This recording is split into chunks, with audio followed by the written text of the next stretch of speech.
2A. Listening 1. Teen sleep needs. Page 44.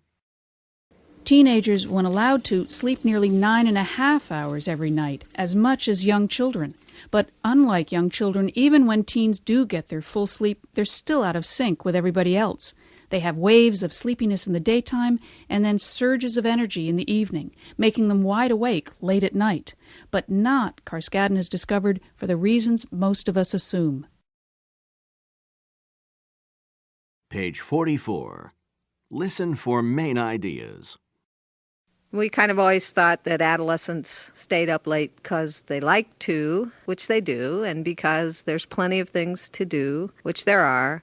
But there's also a big push from biology that makes teenagers such night owls. It comes from that mighty sleep hormone, melatonin.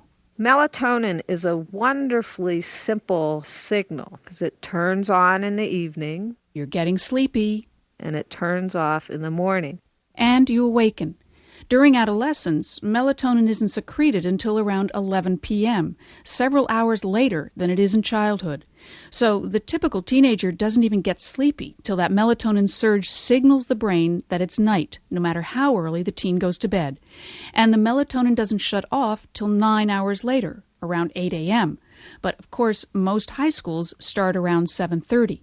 The result is all too evident. A teenager's body may be in the classroom, but his brain is still asleep on the pillow. I'll wake up and I'm just feel miserable, just kind of like, oh, what's wrong with me, you know? Adolescent, and particularly the adolescent in high school, is almost bound to get severely sleep deprived. That's William Dement of Stanford University. Bill Dement is Dr. Sleep, captivated by the mysteries of sleep for decades, creating the specialty of sleep medicine. As a scientist, Dement has contributed more to our understanding of what happens to each of us at night during those hours of unconsciousness than perhaps any other researcher. These days, Dement makes frequent forays out of his lab, an ambassador at large from the field of sleep research. Teenagers, parents, and school authorities need to know more about the science of sleep, he says, and how important it is to young people's health. I've been accepting every invitation that I get to speak to high school students. So I go to a high school, and it'll be 10:30 in the morning or 2 in the afternoon, whenever it is, several hundred students in an auditorium, and I'll just watch them as I'm talking. Doing a little spontaneous field research. And after 10 minutes of sitting, particularly if the lights are dim, I would say almost without exception, they are all struggling to stay awake. 10 minutes! This shows up in lab studies, too. The typical teenager, when monitored in a quiet environment during morning hours, will fall asleep in less than 3.5 minutes.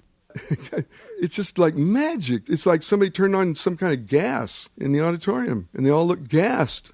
Not gassed, just severely sleep-deprived, short about 2 hours of sleep every school night, accumulating into what Dement calls sleep debt, and most teenagers are up to their drooping eyelids in sleep debt. An estimated 85% of high school students are chronically sleep-deprived, unable to stay fully awake throughout the school day. And it's not just falling asleep in class. It's also riding a bike, playing sports, using tools, driving. He hit a tree one night when he was driving. Salim, a South High student, talking about his friend. And he told me that he fell asleep for a couple seconds, and next thing you know, he hit a tree. You can have a second where your eyelid blinks and you are not taking information or making judgment. Researcher Ronald Dahl from the University of Pittsburgh. But if that occurs when you're at the wheel, you travel 60 feet in that second. The report was that if he would have hit like 3 inches to the left, then he would have probably been dead. 3 inches could have changed everything. Reaction time, alertness, concentration, all slowed down by insufficient sleep.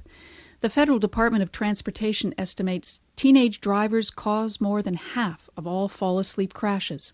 But in addition to those straightforward effects on attention and the ability to stay awake and alert, there are more subtle effects on emotion.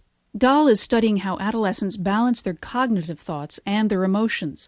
When tired, he says, teens are more easily frustrated, more irritable, more prone to sadness. And their performance on intellectual tasks drops.